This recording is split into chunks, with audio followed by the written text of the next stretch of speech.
ওয়াল flower.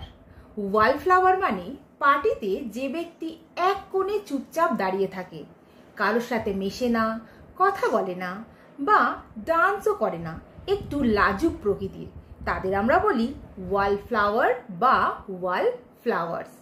যদি বলতে চাই সে পার্টিতে চুপচাপ থাকে, তখন বলবো she is a wall flower at parties.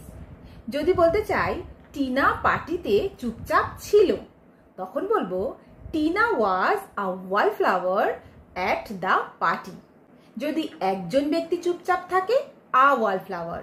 যদি একের বেশি ব্যক্তি চুপচাপ থাকে, ওয়াল ফ্লাওয়ার্স। তাই যদি বলতে চাই ওরা পার্টিতে খুব চুপচাপ থাকে, তখন বলবো দে আর ওয়াল ফ্লাওয়ার্স অ্যাট পার্টিজ। আবার যদি আপনি বলতে চান চুপচাপ থেকো না, যাও সবার সাথে কথা বলো, তখন বলবেন don't be a wall flower, go and talk to people.